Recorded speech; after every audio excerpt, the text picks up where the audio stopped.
Voilà, on va reprendre le routage ici pour finir ce schéma. Donc, qu'est-ce que je vais faire? Je vais commencer ici. Ben, j'ai plusieurs choix. Ben, je vais continuer la masse, par exemple, ici, du côté ben, de mon composant, et je vais essayer de ne pas de m'éloigner des autres trous auxquels je ne suis pas relié. Voilà, donc c'est fait. Et alors ici, maintenant, je vais m'amuser à relier les différentes pistes. Alors pour relier les différentes pistes ici, je vais prendre un exemple. Oui, donc ici je n'ai pas fini l'alimentation. Vous voyez que j'ai un V+ ici qui serait bien utile parce que le plus aussi, hein, on a parlé de la masse, on n'a pas parlé du plus. Vous voyez, hein, le plus il est là. Bah déjà, bah, terminons par la capa de filtrage proche, comme je l'appelle. Et ici, ben aussi, idem, hein, je vais aller sur la capa de filtrage proche et je vais continuer aussi sur mon GND. Et j'ai les autres pins. Alors, la LED, pourquoi pas terminer aussi avec la LED ici de ce côté-là. Les choses simples, hein, on va dire. Voilà, ici. Et j'ai un plus bah, qui est à côté. Donc justement, la LED est alimentée via le V+, c'est la LED Power. Donc j'ai un plus ici. Ça tombe bien, j'ai envie de dire. Donc je peux faire soit comme ça, soit partir comme ça. Je vais plutôt faire de cette manière-là. Voilà. Et ça, c'est la LED. Donc elle a vraiment une position qui est importante. Sa position relative. Par contre, la résistance, on s'en fout un petit peu. Donc si je peux éviter un creux en plus, je vais le faire. Et alors, ici, bah, limite, oui, là, ici, je touche. Ben voilà, donc je peux éviter ici un petit peu, mais c'est pas aligné. Voilà, donc je vais faire en sorte que ça soit aligné. Et je vais ici, alors plutôt faire l'angle droit dans le T, comme ça, de cette manière-là. Et finalement, je vais tout aligner en fait. Voilà, je vais tout aligner parce que je suis un peu maniaque de nouveau. Et tout est aligné comme il faut. Et bien, je peux continuer à router. Et je vois tout de suite que, voilà, je vais avoir mon premier croisement. Ah, ça, c'est super. C'est une bonne nouvelle hein, parce que on va pouvoir voir comment faire. Parce qu'ici, vous voyez, aïe, ça va pas, je sais pas croiser. Alors, soit on s'amuse à faire des tours dans tous les sens pour essayer de trouver comment passer. Parfois il y a moyen, il y a même souvent moyen, mais ce serait de la folie. Soit ici, ben, je dis ben, je vais passer euh, je vais passer en bottom. Alors ici déjà comme je suis sur une pastille, donc je peux partir directement en bottom. Alors ici je vais faire escape parce qu'il m'a fait une pastille. Moi je vais partir en bottom. Maintenant je vais travailler en bottom. Et vous voyez que si je clique, bah oui, d'une pastille, je peux partir en bottom puisque je peux commencer une piste vers le bas. Et là, je suis en bleu. Vous ne le voyez pas, mais si je clique, vous allez voir que je serai en bleu. Et je vais me rapprocher de ma piste. Et je vais m'arrêter là, par contre. Pourquoi? Je vais faire escape et vous allez voir. Voilà, j'ai une piste bleue. C'est une piste en bottom. Qu'est-ce qui se passe ici? Pourquoi je m'arrête là? Parce que je ne pourrais de toute façon pas connecter. Vous voyez, il ne veut pas se connecter. Il y a pas de... Vous n'entendrez pas le... Il ne veut pas se connecter. Pourquoi? Parce que ben là, je suis en bas, je ne suis pas en haut. Et le composant, il est en haut. Donc, je dois revenir en haut. Comment je fais ça? Eh bien, pendant que je suis encore en libre, je clique sur la molette et j'ai une grosse pastille qui apparaît. Alors cette pastille elle est beaucoup trop grosse. Je vais revenir en arrière parce que c'était le choix que j'avais fait précédemment. Je vais revenir déjà en inch, je le suis déjà. Ok. Et je vais revenir avec une pastille qui est beaucoup moins grosse que cela. Avec un diamètre qui était déjà beaucoup plus petit. Je vais mettre en auto comme ça. Dès que je change le drill, automatiquement il change le diamètre. Et je vais rapetissir l'histoire. Par exemple, à cette taille, on va essayer ça. On va essayer ça. Et je vais essayer maintenant. Je vais reprendre ma piste. Je reclique sur ma piste, je suis sur piste. Et je vais appuyer sur le Voilà, j'ai une petite, c'est même un peu trop petit, donc limite, je vais même monter, voilà, quelque chose qui est quand même plus gros. Je peux même monter encore un petit peu pour avoir une meilleure qualité. Et là, je vois que j'ai envie de dire une qualité suffisante. Et je vais m'arrêter là. Et lorsque je m'arrête là, qu'est-ce qui se passe par magie? Je clique sur la molette. Donc j'ai cliqué pour fixer. Et là, je repars en rouge. Parce que je lui dis, ben, grâce à ce VIA, je vais d'en bas vers en haut. C'est le tunnel qui me ramène à la surface. Et là, il me fait bien une connexion. Et ça marche. Et c'est super. Alors maintenant, je vais plutôt repartir de là pour être vraiment super bien aligné, parce qu'ici, vous voyez qu'il y a un petit décalage, pour aller relier tous les autres composants. Voilà. Aïe, c'est pas aligné, donc je clique ici et j'appuie sur Alt pour avoir une meilleure précision. Après, ce qu'on peut faire, c'est rapetissir la grille. Comme ça, je ne dois pas chaque fois appuyer sur Alt, je peux rapetissir pour avoir une meilleure précision de la grille. Alors je reprends de nouveau ma piste et je vais. Et alors là, de nouveau, je vais être confronté au même problème.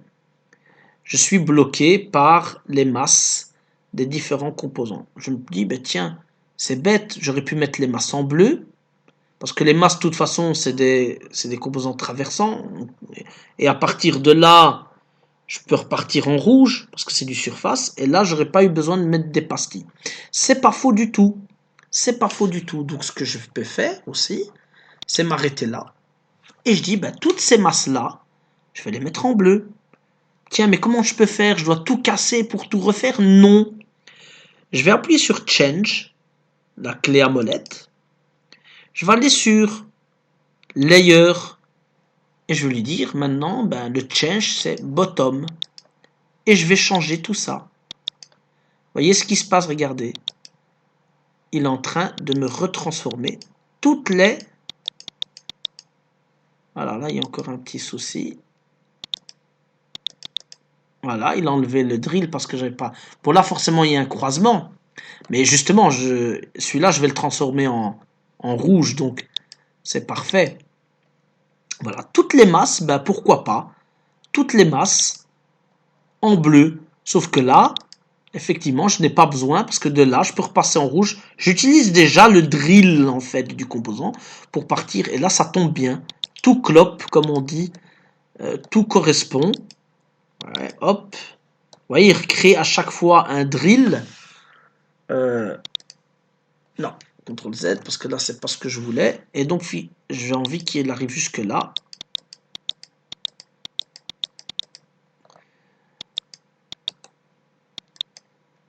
Tiens, il veut pas supprimer les deux drills ici. Alors, quand ça va vraiment pas, donc je reviens en arrière, hein, CTRL Z, voilà. Ce que je peux faire, c'est, ben, je peux repupper, hein, comme on dit, parce qu'en fait, il veut pas, voilà. Donc en fait, voilà, il ne veut pas. Donc maintenant, ce que je vais faire, en fait, comme ça, vous allez comprendre la technique. Bon, j'ai pas besoin de ce drill là.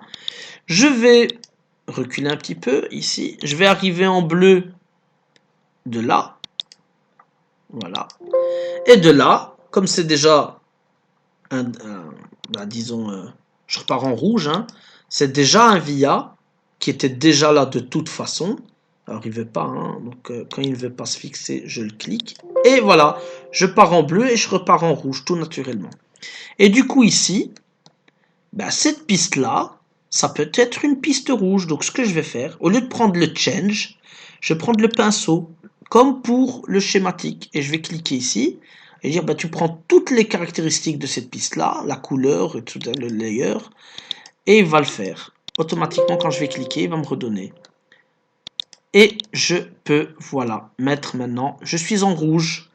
Et voilà comment j'ai réussi à mettre la masse en bleu pour que je puisse passer en rouge. Vous voyez, hein, il y a beaucoup de réflexion. Hein. On ne fait pas n'importe quoi, on réfléchit un peu. Alors surtout, il y a une chose ici que j'avais pas remarqué, c'est que ici, je dois tourner mon composant. Parce que mon composant, il est optimisé pour je dois faire en sorte que la piste soit orientée vers la droite, enfin la connexion inférieure gauche se retrouve en supérieur droit. Donc ce que je vais faire, je vais casser ces anciennes connexions pour pas qu'il y ait de problème. Je vais le prendre, le composant, je vais le retourner. Voilà, maintenant c'est optimisé, hein. On voit même pour la masse, c'est tout. C'est optimisé. Et je vais maintenant refabriquer. Voilà, même pour la masse maintenant, vous voyez, hein, c'est optimisé pour la masse. En bleu, hein, je vais me remettre en bleu. Trop tard, je vais recommencer, je vais me remettre en bleu. Je mets ma masse, je connecte. Et je peux connecter aussi cette masse-là en rouge pour avoir la masse générale. Alors ici, c'est pas beau parce que autant toujours avoir quelque chose qui s'aligne plus ou moins. Hein. Comme ça, on voit que j'ai reconnecté la masse de là à là. Et de nouveau, maintenant, je peux repasser avec mes pistes ici pour, voilà, pour avoir mes différentes connexions. Et bon, c'est là que je vous dis, c'est pas la peine d'aller jusqu'au bout. C'est pas le but du jeu. Après, vous connectez vous-même. Hein. Vous voyez ici, par exemple, c'est assez simple à faire soi-même. Hein, et on va s'arrêter là. Et alors ici, dernière petite astuce là. Ici, c'est aligné. Mais si c'est pas aligné, vous voyez que ici c'est aligné. Si c'est pas aligné, partez de la pin. Parce que là, automatiquement, vous sortez aligné. Voilà. Et alors ici, j'essaie d'être symétrique. J'aime bien être symétrique. Voilà, d'être parallèle, quoi. Ça fait un effet beaucoup plus professionnel quand on essaye d'être parallèle. Comme ici, par exemple, si je me rapproche un peu, ça fait du parallélisme. Alors bon, je pense que je vais quand même diminuer la précision. Je vais encore me mettre 2 fois plus petit. Voilà, donc déjà là, vous voyez, ça j'aime bien quand c'est bien parallèle et vous voyez, ça donne un effet beaucoup plus professionnel. Je vais remettre sur ici. Voilà, on essaie d'être parallèle. Non, c'est pas assez. Je vais m'éloigner un petit peu. Après, je peux un peu changer, enfin agrandir ici à la rigueur pour voir l'effet escompté. Et voilà, et donc après, je continue. Et c'est fini pour cette partie. La prochaine vidéo, je vous montrerai le schéma complet. Et pour continuer, parce qu'on n'a pas encore fini. Même quand on a tout routé, on n'a pas encore fini. À la prochaine.